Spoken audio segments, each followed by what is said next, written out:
우리 같이 보실 오늘 하나님 말씀 신약성경 오늘은 에베소서입니다. 신약성경 312쪽입니다. 제 성경으로는요.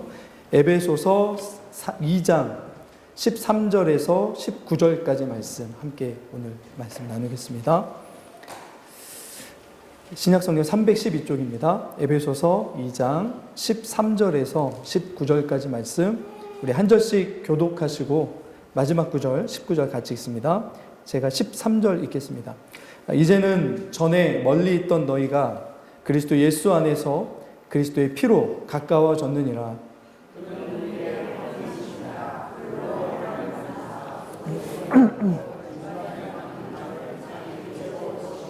법조문으로 된 계명의 율법을 폐하셨으니 이는 이 둘로 자기 안에서 한 새 사람을 지어 화평하게 하시고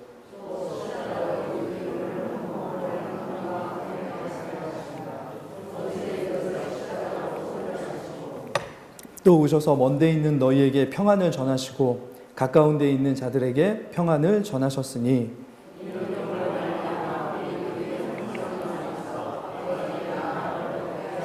같이 읽습니다. 그러므로 이제부터 너희는 외인도 아니요 나그네도 아니요 오직 성도들과 동일한 시민이요 하나님의 권속이라. 아멘. 아멘. 오늘이 교회에서는 사실은 어버이 주일로 지키는 주일입니다. 보통은 어린 학생들이랑 이 카네이션을 준비해가지고 어른들에게 드리는 그런 행사를 하는데요. 제가 가만히 보니까 우리 교회는 카네이션 받을 만큼 어르신은 없는 것 같다 생각이 들어서 나중에 한 10년쯤 후에 이 행사를 준비해야겠다 이런 생각을 좀 해보게 됐습니다. 이번 주에 이렇게 카네이션 이렇게 보면서 생각한 게 새롭게 알게 된 게 하나 있습니다. 뭐냐면 혹시 저도 지금 입에 잘 이게 붙진 않는데 카네이션이 아니고 게네이션이라는 말 들어보셨습니까? 네, 처음 들어보십니까? 우리나라 반려견 인구가 1,500만이라고 하는데요. 다 이 반려견을 뭘로 생각합니까? 네. 내 자식처럼, 가족처럼 생각하기 때문에 반려견에게 뭘 하냐면 카네이션으로 치장을 해가지고 거기다가 이렇게 말 있잖아요. 이게 뭐라고 그러죠? 이렇게 아무튼 띠 해가지고 거기다가 뭐 키워줘서 고마워 멍 뭐 이렇게 써가지고 이렇게 앞에다 놓고 저는 그거를 처음에 기사를 봤을 때 이렇게 어린 자녀들이 부모님들 기쁘게 해드리려고 이렇게 선물하는 거라고 생각을 했는데 그게 아니고 자신이 키우는 반려견에게 이렇게 카네이션을 치장해가지고 자기에게 이렇게 내 자식이니까 나에게 카네이션 이렇게 해가지고 뭐 어린이날 5월 5일을 반려견 키우시는 분들은 게린이날이라고 부른다고 하기도 하고요. 게네이션이죠. 참 제가 무슨 생각을 했냐면 보통은 우리가 전도를 할 때 사람들의 이 상처받고 아프고 힘들고 이런 어떤 것들을 함께 공유하고 함께 하면서 복음을 전하곤 하는데 제가 이 말씀을 준비하면서 이제는 사단과 이 세상만 가지고 싸우는 게 아니고 이제는 개와도 싸워야 되는구나 이런 생각을 했습니다. 그들 안에 이렇게 이 반려견이 차지하고 있는 마음의 이 비중이 저희가 생각하는 것보다 훨씬 크고 뿌리 깊다는 걸 보게 되었습니다. 여러분, 가정의 달이고 저희가 지난 시간에 이 가족 공동체와 같은 이 천국의 어떤 모델하우스와 같은 교회에 대해서 말씀을 나눴습니다. 한 2000년대 바로 되기 전에 교회마다 붙었던 이 플랜카드 중에 가장 많이 있었던 플랜카드가 뭐였냐면 가족 같은 교회, 교회 같은 가정이었습니다. 들어보셨습니까? 안 들어보셨습니까? 그런 플랜카드가 정말 많았습니다. 그렇죠? 실제로 성경 안에서 보면 우리가 영원히 지속되는 유일한 공동체가 교회인데 그 교회 안에서 천국을 맛볼 수 있는 두 개의 공동체, 하나는 뭐라고요? 가정이고 하나는 교회입니다. 그렇죠? 천국의 작은 천국이라고 부를 수 있는 공동체가 가정이라면 천국의 모델하우스라고 이야기할 수 있는 공동체가 교회입니다. 다들 동의하지 않으시는 정말 그러면 여러분 여러분의 가정이 영원하셨으면 좋으시겠습니까? 네, 여러분, 우리 교회가 영원하셨으면 좋으시겠습니까? 네, 천국의 특징이 나타나는 두 개의 공동체가 가정이고 교회입니다. 그런데 천국을 다른 많은 어떤 걸로 막 이야기할 수 있는데, 천국의 가장 큰 특징은 우리가 누리는 관계가 영원히 지속된다는 것입니다. 뭐가 없는 것이 천국이 아니고, 실제로는 천국은 뭐라고 이야기할 수 있냐면 영원히 관계가 지속되는 거예요. 제가 이런 말 할 때마다 늘 성도들의 표정을 봅니다. 영원히 천국에서 관계가 지속되어야 된다면 누군가가 떠오르는 경우들이 있거든요. 그분과 영원히 함께 해야 된다고? 뭐 이런 생각들이 있는 거죠. 천국은 영원히 관계가 지속되는 곳이 천국임을 꼭 기억하셨으면 좋겠습니다. 그래서 오늘 말씀해 보시면, 오늘 예수님이 이 땅에 오신 이유도 바로 그것으로 이야기합니다. 우리 13절 말씀을 한번 보시면요, 예수님이 이 땅에 오신 이유가 이렇게 얘기되어지는데요. 13절 같이 읽겠습니다. 시작.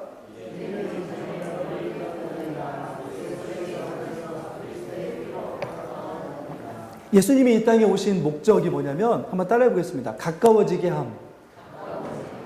누군가 오늘 말씀에서 보시면 멀리 있던, 마치 이 멀리 있던 두 존재는 동쪽과 서쪽이 먼 것처럼 멀리 있던 존재들입니다.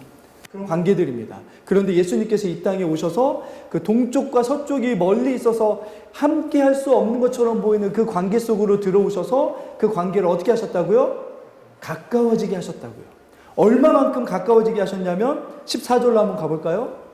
자, 앞부분만 읽겠습니다. 시작. 그는 우리의 화평이신지라 둘로. 자, 얼마만큼 가깝게 하셨다고요? 동과 서가 멀리 있는 것처럼 멀리 있던 두 관계를 어떻게까지 가깝게 하셨냐면 둘이 하나가 되게 하시도록, 이렇게 가깝게 하시도록.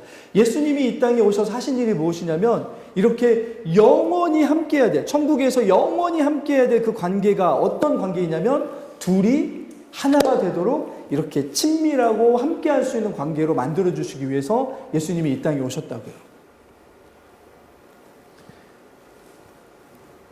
그리고 오늘 말씀에서 이 둘이 하나로 만드신 이 관계가 오늘 16절에 가면 이렇게 되어 있습니다. 자, 15절도 그렇고요. 16절도 그렇고요. 16절 한번 볼까요? 자, 같이 읽습니다. 시작. 또 십자가로 이 둘을 한 몸으로 하나님과 화목하게 하려 하심이라. 원수된 것을 십자가로 소멸하시고. 예수님이 이 땅에 오셔서 둘이 하나 되게 하시고 가깝게 하시기 위해서 오셨는데, 첫 번째로 어떤 관계를 가깝게 하시러 오셨냐면 하나님과 우리와의 관계를 가깝게 하시러 이 땅에 오셨습니다. 그런데 원래 하나님과 우리와의 관계는 어떤 관계였습니까? 여기에 말씀이 뭐라고 되어 있냐면 원수되었던 관계였다고요. 무엇 때문에 원수되었냐면 죄 때문에 하나님이 진노하셔야 되는 그 죄가 우리 안에 있었기 때문에 그 죄의 문제가 해결되기 이전에는 우리와 하나님의 관계는 어떤 관계였습니까? 원수의 관계였습니다. 그런데 예수님께서 이 땅에 오셔서 둘의 관계를, 하나님과 우리와의 관계를 어떻게 해주셨냐면 화목하게 만들어주셨는데, 하나 되게 만들어주셨는데 무엇으로 하나 되게 해주셨다고요? 그 죄의 문제를 해결하시기 위해서 예수님께서 십자가에서 피 흘려주심으로 원수되었던 하나님과 우리와의 관계가 화목하게 만들어주시는, 그 이 땅에 오신 예수님이 이 땅에 오신 목적이었습니다.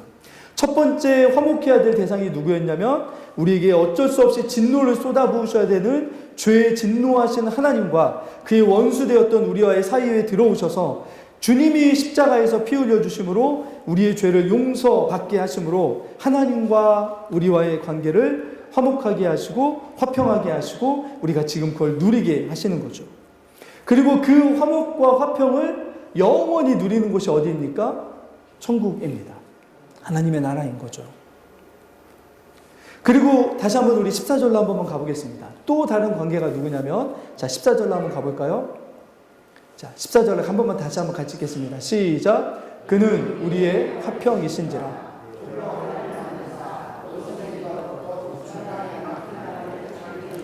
하나님과 우리와의 관계만이 원수되었던 것이 아니고, 오늘 사도 바울은 뭐라고 이야기하냐면 그가 누구의 화평이 되어주셨다고요? 우리의 화평이 되어주셨다고요. 우리의. 그러면 뭔가 화목해야 될 또 다른 관계가 우리에게 있었다는 거죠.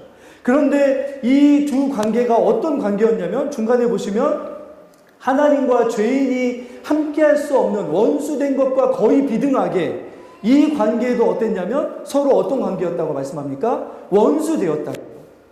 어떤 성경 말씀에 이 번역해 놓은 이 말씀을 보니까 이 원수라는 말을 뭐라고 번역했냐면 적대감이라고 표현해 있더라고요. 서로 봤을 때 적대감이 드는 관계, 서로 봤을 때 함께 할 수 없는 관계. 왜냐하면 그를 바라보면 분노가 일어나고 그를 바라보면 속에서 막 끓어오르는 어떤 그런 적대감이 있는 관계들이 어디에 있었다고요? 세상을 살아가는 우리들 사이에 있었다고요. 그런데 예수님이 이 땅에 오셔서 서로 적대감이 드는 그 관계 속으로 들어오셔서 어떻게 해주셨다고 말씀하십니까? 그 적대감이 들게 하는 그 막혀있는 담을 어떻게 해주셨다고 말씀하십니까? 헐어버리셨다고요. 뭘로 헐으셨다고 말씀하시냐면 자기의 육체로 헐어버리셨다고요.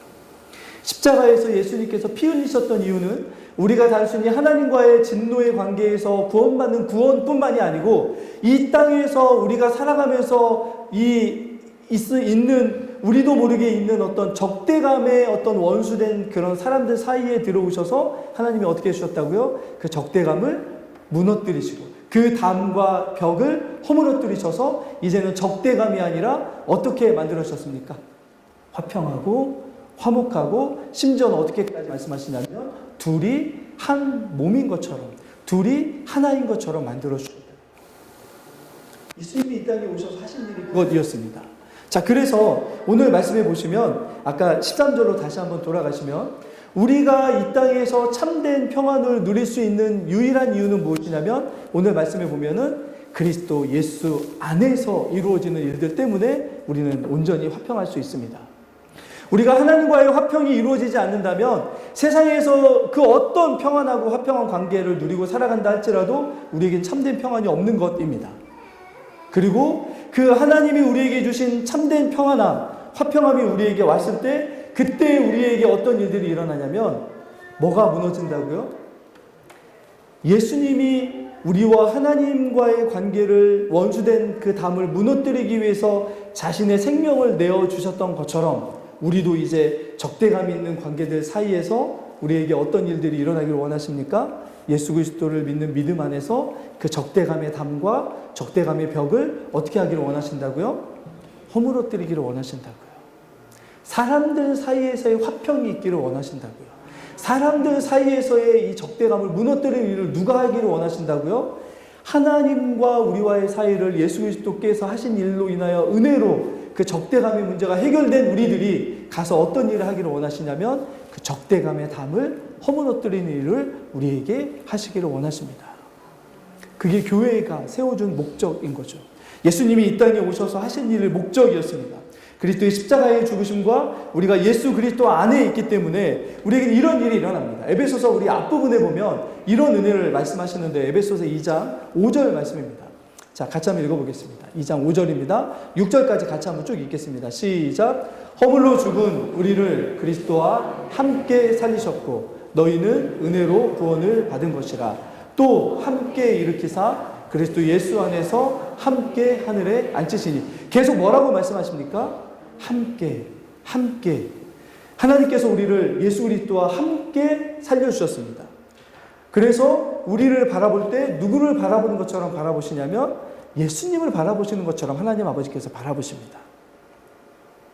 자, 그런데 그냥 바라보시는 것이 아니고 우리를 어떻게 하셨다고요? 함께 죽음의 권세 아래 있던 우리들을 구해 주셔서 어디에 있게 하셨냐면 하나님 아버지의 보좌 우편에 이미 우리는 앉아있는 이들로 우리를 만들어 주셨다. 우리가 하나님이 우리에게 주신 구원의 은혜를 누리는 가장 유일한 비결은 무엇이냐면 한번 따라해 볼까요? 그리스도 안에. 그리스도 안에 있을 때 이런 은혜가 우리에게 주어집니다. 교회는 늘 어디 안에 있어야 되는 공동체이냐면 그리스도 안에 있는 공동체입니다. 예수 그리스도 안에 있을 때 하나님이 우리에게 주시는 그 하나님과의 화목과 화평을 누릴 수 있고 그리스도 안에 있을 때 다른 말로 하면 예수 그리스도와 연합하고 예수 그리스도와 함께하고 그분이 우리 안에 계시고 우리가 그분 안에 함께할 때 어떤 일들이 일어납니까? 화평케 하고 이 땅에 오신 예수님처럼 우리도 어떤 일들을 만들어가는 사람들이 되어가냐면 화평케 하는 일들을 위해 사용되는 사람들로 우리를 주님께서 사용하시는 거죠. 이것은 해라 하지 말아의 문제가 아니라 주님이 우리를 뭐라고 오늘 말씀하여 주시기까지 하시냐면 아까 15절을 한번 같이 볼까요? 자, 15절입니다. 같이 읽겠습니다. 시작. 법조문으로 된 계명의 율법을 폐하셨으니 이는 이 둘로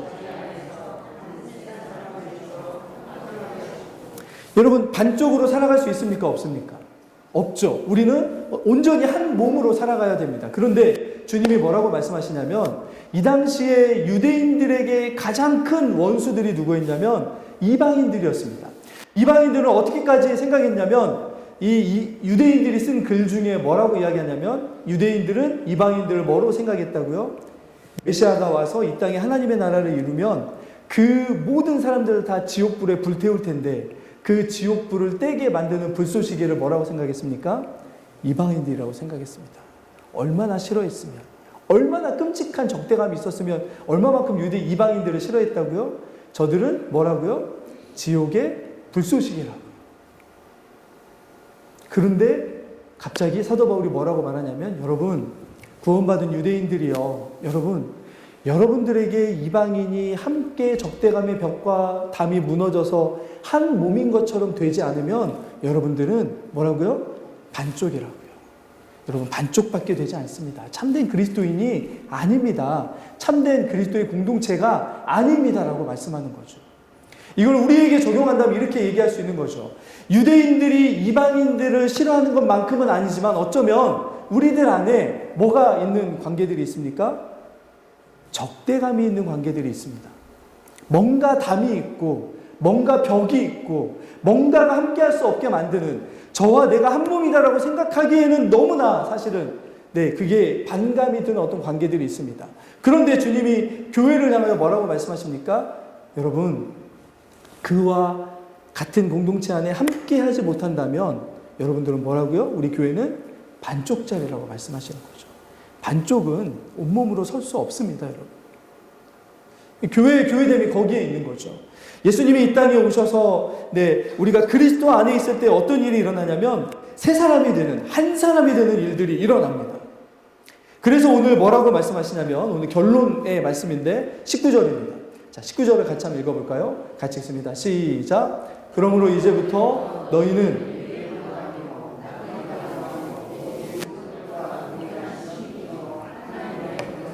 여기 권속이라는 말이 좀 어렵긴 한데 우리 예전에도 많이 썼는데 권속이라는 말을 쉽게 이야기하면 어떤 말이냐면 가족이라는 뜻입니다. 이 권속이라는 말에 강하게 들어있는 게 뭐냐면 피를 나눈이라는 뜻이 너무나 강하게 들어있는 말입니다. 일부러 사도 바울이 이 말을 썼습니다. 다른 가족과 다른 교회 공동체는 어떤 공동체라고요? 피를 나눈 공동체. 다른 말로 하면 예수 그리스도의 보혈의 공로로 원수되었던 하나님과 우리와의 관계가 회복된 공동체. 그리고 그 예수 그리스도 안에서 예수 그리스도께서 이 땅에 화목과 화평을 이루러 오신 것처럼 그분 안에서 화평과 화목을 이루는 그런 공동체로 세워진 공동체가 어떤 공동체냐면 교회 공동체이고 그 공동체를 뭐라고 부르냐면 하나님의 가족이라고 부르는 거죠. 그래서 우리가 서로를 뭐라고 부릅니까? 형제, 자매라고 부르는 거죠. 어떻게 해요? 주 안에서 형제된, 주 안에서 자매된, 주님 때문에 형제된, 주님의 십자가의 보혈 때문에 자매된 이라고 부르는 거죠. 한 가족. 그런데 다른 말로 여기에 붙이면 영원한 가족인 거죠.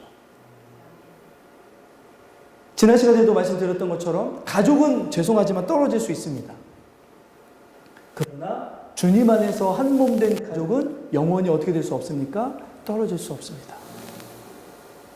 이게 얼마나 큰 은혜인지 모릅니다. 얼마나 큰 은혜인지.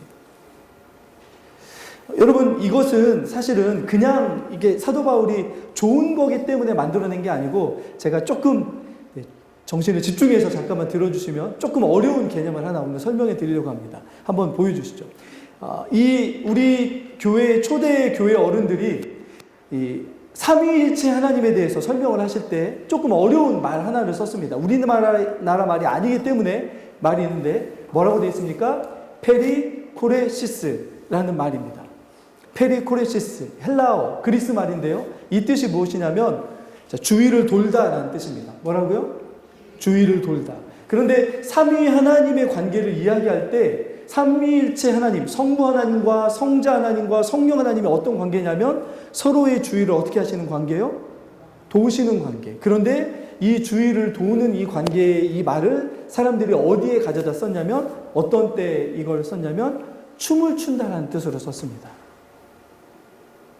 그래서 삼위 하나님이 어떻게 함께 하시냐면 서로가 서로를 기뻐하고 서로가 서로를 높여주고 서로가 서로를 영광스럽게 하면서 서로를 어떻게 하신다고요? 주위를 돌고 계신다고요. 여러분, 우리가 세상을 살아가면서 기쁨과 소망과 영광에 충만해서 서로가 서로를 도는 것, 그걸 뭐라고 부릅니까?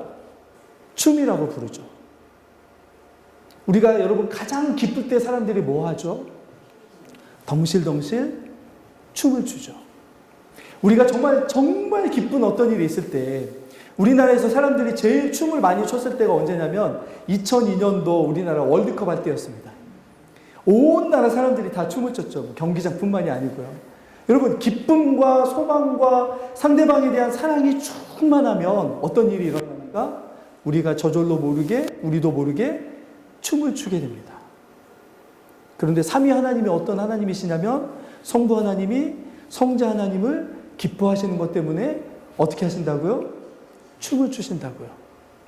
이것이 스바냐 3장 16절 이후에 나오죠. 그가 너로 인하여 기쁨을 이기지 못하셔서 즐거이 부르며 기뻐하신다고요. 즐거이 부르시면서 하나님도 우리를 바라보시면서 어떠신 분이십니까? 춤추시는 분이시라고요. 성부 하나님이 성자 하나님을 바라보시면서 그렇게 기뻐하시고 성자 하나님이 성령 하나님을 바라보시면서 그분이 높아지심과 그분이 영광받는 것을 기뻐하시면서 자기 자신은 낮아지면서 상대가 아니죠. 성부 하나님과 다른 하나님을 높여드리기 위해서 그렇게 기뻐하신 그것을 뭐라고 이야기하냐면 페리코레시스. 자신이 낮아져야만 높아지는 그 하나님의 이 삼위일체 하나님의 영광의 비밀을 우리에게 말씀하십니다. 그러면서 뭐라고 말씀하시냐면 교회는 이런 춤을 추는 공동체라는 거죠. 자기 중심적이고 자기를 높이려고 하는 것들을 삼위 하나님의 영광이 얼마나 크신데 그분이 내려놓으신 것만큼 어떻게 하라고요? 내려놓고 어떻게 하는, 지난 시간에 얘기했던 것처럼 우리 형제와 우리 자매가 나의 영광의 멸관이다라고 생각하면서 어떻게 합니까? 그가 기뻐할 수 있도록, 그가 영광 받을 수 있도록 나를 낮추면서 그러다 보면 함께 그 안에 뭐가 일어납니까? 그때의 진정으로 화평과 화목이 일어납니다. 우리가 여러분 죄송한 이야기지만 잘 맞고 사랑할 만한 사람들은 우리가 노력하지 않아도 어떻게 될 수 있습니까? 하나가 될 수 있습니다. 그러나 교회 공동체가 그런 이들만 있는 공동체가 아니잖아요. 네, 아닌 것처럼 저에게 그렇게 하지 않으셔도 됩니다. 그런데 여러분, 그때 우리가 삼위 하나님이 서로를 어떻게 높이시는지, 삼위 하나님이 서로 앞에서 얼마나 자신을 낮추시는지를 바라보면서 그분들이 서로를 기뻐하시면서 추는 춤 가운데 하나님이 뭐라고 말씀하시냐면, 교회야, 내가 추는 이 안에 들어와서 우리 함께 춤을 추자. 마치 강강수월래가 함께 손을 잡고 원을 그리면서 추는 춤처럼 하나님은 교회 공동체를 향하여 뭐라고 말씀하시냐면, 내가 추는 이 기쁨의 춤, 내가 추는 이 사랑의 춤, 내가 추는 이 영광의 춤을 교회 너희도 함께 췄으면 좋겠다. 그럼 그 춤 가운데 있으면 어떤 걸 누리게 됩니까? 하나님이 누리시는 기쁨, 하나님이 하시는 사랑, 하나님이 높여주시는 영광, 하나님이 받으시는 그 소망과 충만함이 우리에게도 어떻게 합니까? 동일하게 부어지는 거죠. 교회에게는 여러분 그런 놀라운 약속이 주어져 있습니다. 교회가 그런 공동체입니다. 정말로 그런가가 머릿속에 아마 떠오르실 겁니다. 실제로 이 공동체가 그런 공동체였다는 것을 사도행전에 보면 초대교회 공동체가 그렇게 이야기합니다. 사도행전 2장 말씀을 한번 볼까요? 정말로 그랬는지 한번 확인해 보겠습니다. 자, 2장 42절을 같이 읽겠습니다. 시작.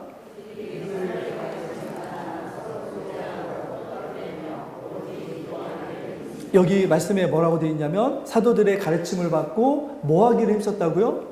교제하기를. 그리고 떡을 떼며 같이 식사하며 성찬을 나누며 그리고 뭐 하기를 힘썼다고요? 기도하기를 힘썼다고요. 근데 여기에 뭐가 있어야 되냐면 서로라는 말이 다 앞에 붙어야 됩니다.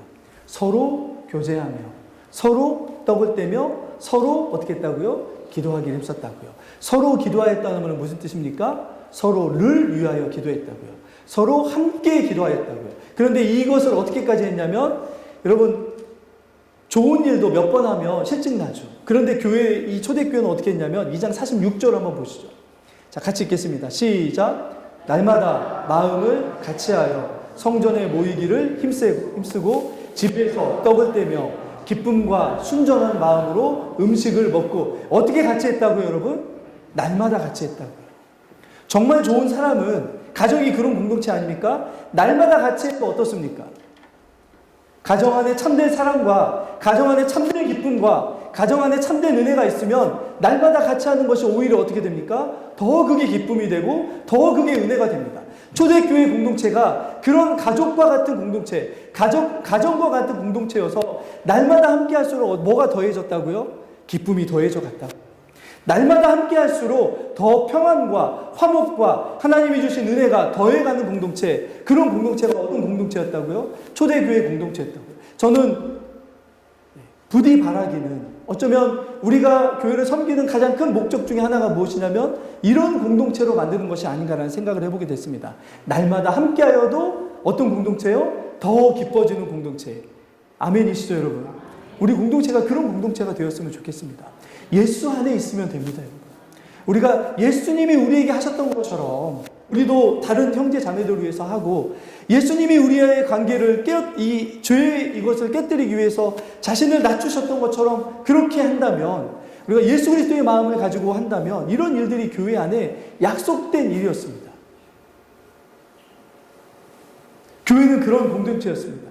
그런데 여러분 제가 찾아보니까 초대교회 공동체는 단지 모이는 것으로만 기뻐하는 것이 아니고 어떤 모습들이 나타났냐면 세상과 하나님을 화목하게 하고 화평하게 하는 일에 너무나 애쓰는 공동체였더라고요. 그래서 어떤 것이 있었냐면 첫 번째 보시면 이 당시에 여러분 지금 우리 주일은 세상으로 보면 공휴일이잖아요.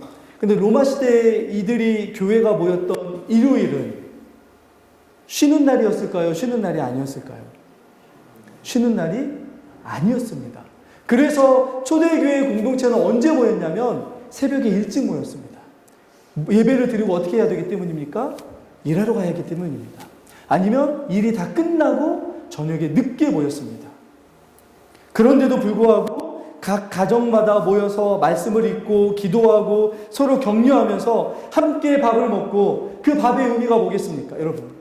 아침에 밥을 먹으면 우리가 이 밥을 먹고 세상을 향하여 나아가서 주님이 우리에게 화평과 화목의 사람으로 오셨던 것처럼 우리도 세상에 가서 그 복음을 가지고 세상을 화목하고 화평하게 하는 사람들이 됩시다. 우리 이전에 한국 교회에 유명했던 이 밥퍼주는 이 밥퍼 공동체라고 하는 어떤 공동체가 이 밥 먹고 세상에 밥이 됩시다라고 하는 구호가 있는데요. 그런 구호한 거죠. 저녁에 함께 하는 어떤 공동체의 기도는 이 밥을 먹으면서 어떤 고백을 했겠습니까? 오늘 하루도 우리가 예수 그리스도의 사람으로서 세상 안에서 핍박과 박해와 어려움이 있었지만 살아와서 함께 모여서 이렇게 형제와 자매 안에서 은혜를 나누며 예배드릴 수 있게 된 이것을 감사하는 마음으로 함께 밥을 나누지 않았겠습니까? 그리고 여러분 이곳에는 차별이 없었습니다. 부유한 이들은 자신들이 가지고 있는 부를 가지고 밥을 많이 해와가지고 그것을 준비하지 못한 이들에게 밥을 나눠주면서 함께 그 식탁 공동체가 부족하지 않을 수 있도록 해주셨다고 합니다. 그리고 만약에 가난한 이들이나 과부나 고아들이 생기면 공동의 헌금을 통해서 그들의 생계를 책임졌다고 합니다. 특별히 나중에 박해가 심해졌을 때 도망 다니는 신자들이 있을 때에는 몰래 그들에게 숙소를 제공하고 일자리를 제공하는 교회가 서로의 어떤 도우미 역할을 감당했던 그런 일들이 초대교회에 있었다고 합니다. 어떤 이는 이렇게 이야기하더라고요. 우리가 매달 한 번씩 우리가 하는 헌금이 있는데 이것은 공동기금으로 우리를 위한 잔치를 벌이는 데 쓰지 않고 가난한 이들을 장사 지내주거나 부모가 없는 고아와 재산을 이룬 노인들과 난파당하여 재산을 잃은 이들과 신앙 때문에 광산이나 감옥에 갇힌 이들을 돌보는 데 사용합니다라고 하는 고백이 있습니다. 계속 뭐가 고백되어지냐면 공동체, 가족이죠. 어려움과 힘든 순간에 그들의 어려움과 그들의 힘듦을 내 어려움과 내 힘듦으로 짊어지고 함께 사랑으로 이 짐을 짊어지고 가는 진정한 공동체가 이전의 공동체였습니다. 그래서 초대교회는 늘 자신들이 하나님과 함께 추는 그 기쁨의 춤에 소외된 이웃들을 동참하기 위해서 우리 이 춤을 같이 춥시다 라고 불러드리는 그런 선교의 공동체가 초대교회 공동체였습니다. 그래서 로마서에 보면 교회를 향하여 사도 바울이 뭐라고 이야기하냐면요. 로마서 12장 5절인데요. 같이 한번 읽어볼까요? 같이 읽습니다. 시작.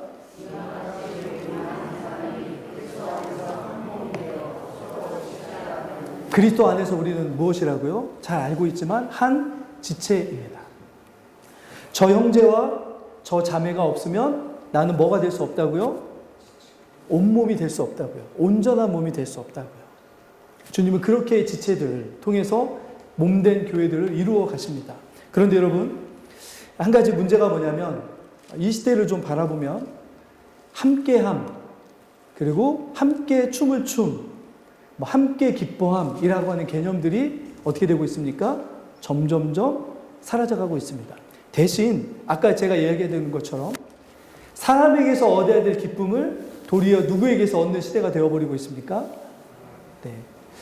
강아지를 키우시는 분들은 강아지라고 말씀하실 거고 안 키우는 분들은 개라고 말씀하실 것 같은데 다른 동물에게서 사람과 함께 해야 되는 그 기쁨을 동물에게서 대신 얻는 시대가 되어버린 거죠. 왜냐하면 사람들과의 사이에는 뭐가 생깁니까? 갈등과 여러 가지 아픔들이 생기니까 그거 이제 피해버리는 거죠. 교회 안에도 사실은 그런 모습들이 많이 들어옵니다. 하나님의 거룩한 춤을 추는 이 어떤 울타리를 뭔가가 무너뜨리는 일들이 일어나는 거죠. 특별히 하나 그 중에 중요한 게 뭐냐면 제가 보니까 우리 사회가 점점 어떤 사회로 흘러가고 있냐면 소비 중심의 사회로 흘러가고 있다고 합니다. 소비 중심의 사회가 뭐냐면요. 이런 겁니다. 여러분, 우리가 요즘에 쇼핑이나 이런 거 할 때 마트나 이런 데 가서 사지 않아도 얼마든지 뭘 할 수 있습니까? 사고 싶은 것을 살 수 있는 시대가 되어버렸습니다. 그리고 집 안에서 얼마든지 그게 해결되는 것처럼 내가 컴퓨터에 들어가면 스마트폰에 들어가면 내 아이디와 패스워드를 걸고 들어가면 뭘 할 수 있습니까? 내가 원하는 대부분을 혼자 할 수 있는 시대가 되어버렸습니다. 마찬가지입니다. 이 시대의 이 관계의 특징이 뭐냐면 내가 유익이 되는 어떤 관계들은 끈끈하게 서로 이렇게 손을 잡고 살아가지만 그러나 내게 유익이 안 되고 내게 어떤 부담을 주고 내게 어떤 아픔을 주거나 하면 어떻게 합니까? 그냥 사이트를 빠져나가버리는 것처럼 어떻게 해버립니까? 관계의 사이트를 빠져나가버리는 거죠. 그런 시대가 됐습니다. 그래서 이 시대를 특징 짓는 한 말을 뭐라고 얘기하냐면 액체 사회라고 이야기합니다. 액체 사회. 옛날에는 담이나 벽이나 이런 것처럼 튼튼하게 서로가 서로 붙어 있어서 이 관계를 깨뜨리기가 너무 힘들었는데 요즘에는 그렇지 않아도 된다는 거죠. 그냥 컴퓨터 빠져나가버리는 것처럼 너무나 쉽게 관계를 그냥 다 정리할 수 있는 그런 관계가 파괴되어지는 사회가 지금 사회라고 이야기하고 있습니다. 왜 그러냐면 교회를 보면 교회도 사실은 그런 거죠. 주님이 허물어뜨리신 담을 누군가가 새로 세우는 거죠. 주님이 허물어뜨리시는 벽을 누군가가 세우는 거죠. 차별, 만약에 예전에 보면 피부 색깔, 아니면 민족주의, 교만, 편견, 시기심, 용서하지 못한 마음, 적대감이라고 하는 담을 어느 틈인가 슬그머니 교회 안에 들어가지고 주님은 계속 주님의 몸으로 피를 흘려서 그것들을 허물어뜨리시는데 자꾸 우리 교회 안에 우리도 모르게 주님이 허물어뜨리시는 이 담을 하나씩 다시 세우는 일들이 있어 버리는 일들이 솔직하게 이야기하면 교회 안에 있습니다, 여러분. 주님이 그걸 보고 얼마나 마음 아파하시겠습니까? 그런데 여러분, 우리가 이것을 회복하게 하기 위해서 다른 많은 어떤 것들이 해결책으로 주어지겠지만 이것입니다. 우리가 잘 아는 말씀인데요. 한번 따라해 볼까요? 사랑은 고린도서 13장에 사도 바울이 사랑을 뭐라고 이야기합니까? 사랑은 오래 참고. 그럼 언제까지 참아야 된다고 여러분 아십니까? 사랑은 언제까지 참아야 되는 걸까요? 그 사람과 예수님이 하나님과 우리와의 사이에 들어와서 화목을 이루셨던 것처럼 어떤 사람과의 사이에서 동일한 화목이 이루어질 때까지 참으셔야 됩니다. 죄송합니다. 저도 힘들어합니다. 이거는. 그러나 말씀이 그렇게 이야기합니다, 여러분. 예수님이 하나님과 원수되었던 우리와의 사이에 들어오셔서, 그죠? 그 화목과 화평을 이루시게 하셨던 것만큼 우리는 어떻게 해야 된다고요? 사랑해야 됩니다. 그게 말씀이 우리에게 이야기하시는 것입니다. 어렵죠. 그래서 우리에게 뭐라고 말씀하십니까? 그래서 그리스도 안에서 사랑하십시오. 그리스도 안에서 사랑하십시오. 주님이 우리에게 어떻게 하셨는지를 계속 보라는 말씀이시죠. 다음 시간에 나누겠지만 데살로니가 교회, 저희가 살펴보고 있는 데살로니가 교회는 이상하게도 그런 교회였습니다. 너무나 어리고 너무나 작고 너무나 유약해 보이는 교회였지만 그들 안에 어떤 마음이 있었냐면 아이를 바라볼 때 가지는 엄마의 마음처럼 서로를 엄마의 마음으로 바라보는 마음이 있었습니다. 사랑하는 아들들이 잘 되기를 위해서 교훈하는 아빠의 마음처럼 부족하고 연약한 이들을 바라보는 아빠의 마음이 그들 안에 있었습니다. 이 엄마의 마음과 아빠의 마음을 합하면 누구의 마음입니까? 하나님의 마음, 주님의 마음인 거죠. 우리 공동체가 그렇게 세워져 갔으면 좋겠습니다. 주님의 마음이 우리의 토대가 되어야 되는 거죠. 주님의 마음이 없는 일들은 사실은 우리 모래성에 쌓는 것과 마찬가지입니다. 그러나 오늘 주님이 우리에게 말씀하시는 것처럼 여러분, 그래서 한 가지만 말씀하고 말씀을 마치겠는데요. 요한계시록을 보시면 한번 보실까요? 요한계시록 21장 2절인데 같이 한번 읽어보겠습니다. 시작.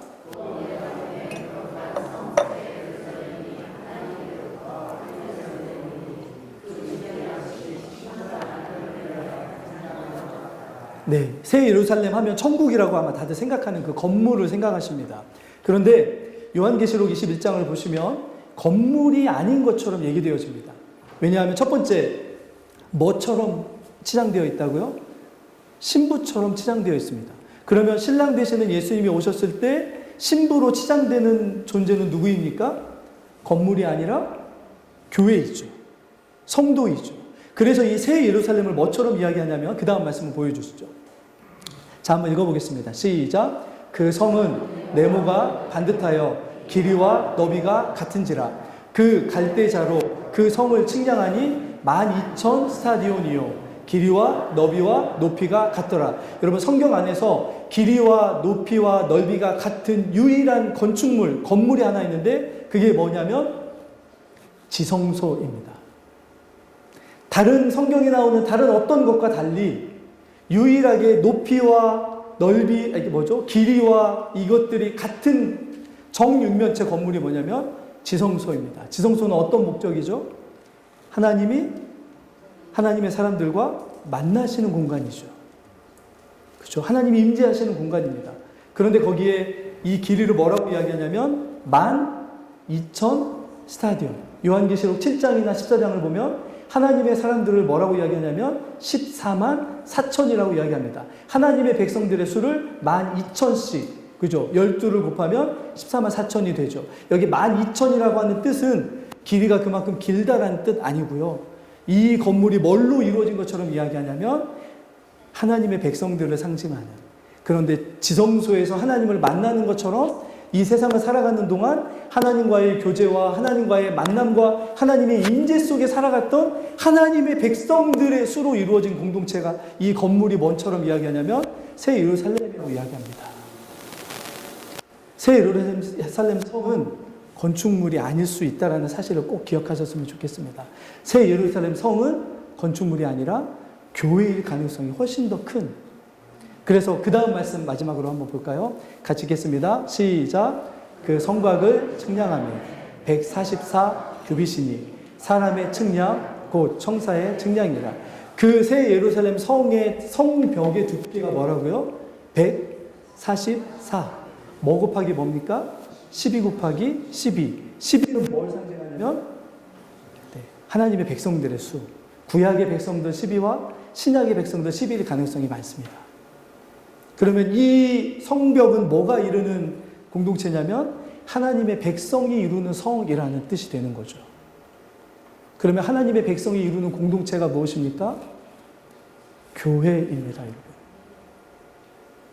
마지막 날 이 땅에 이루어지는 새 예루살렘 성은 다른 공동체가 아니라 영원한 관계가 지속되는 뭐라고요?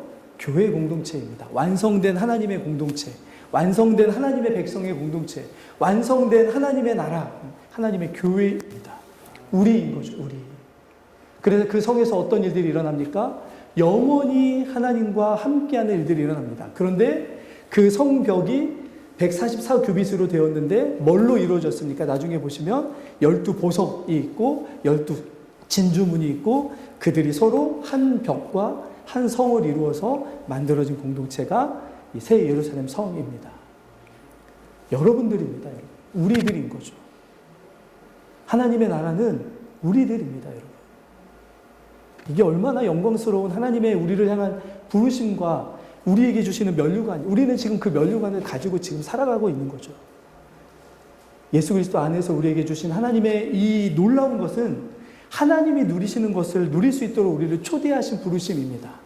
하나님이 기뻐하시는 그 기쁨만큼 하나님이 기뻐서 추시는 그 춤을 출 수 있도록 우리와 같은 더러운 죄인들을 불러주셔서 하나님의 가족을 삼아주시고 함께 화목과 화평과 은혜를 누려가면서 그렇게 공동체를 이루면서 삼위 하나님이 그렇게 서로 함께 하시듯 우리를 어떻게 하십니까? 함께 하라고 부르신 공동체, 그것이 바로 영적인 가족 공동체인 우리들입니다.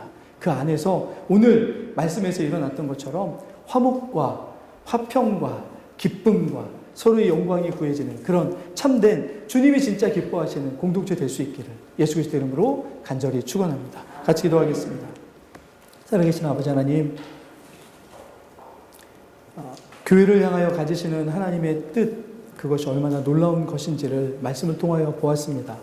주님, 주님의 기쁨, 주님의 사랑, 주님의 그 영광 가운데 우리들을 참여하게 하셔서 하나님, 우리가 얼마나 큰 은혜를 받았는지를 세상을 향하여 그 춤에 함께 하자고, 그 기쁨에 함께 하자고 하나님 전하도록 부르신 그 부르심이 우리에게 있음을 보게 됩니다. 걸어가신 주님, 우리가 이것을 온전히 깨닫고 우리가 화목하고 화평하고 사랑과 기쁨을 만들어내는 하나님의 사람들이 되게 하여 주시옵소서. 그래야 해서 우리 세움교회를 통하여 하나님 우리 가정을 통하여 하나님이 영광스러운 일들이 더하여지는, 날마다 더하여지는 거룩한 은혜가 우리 가운데 있게 하여 주시옵소서. 감사드리며 우리 구주 예수 그리스도 이름으로 기도드리옵나이다. 아멘.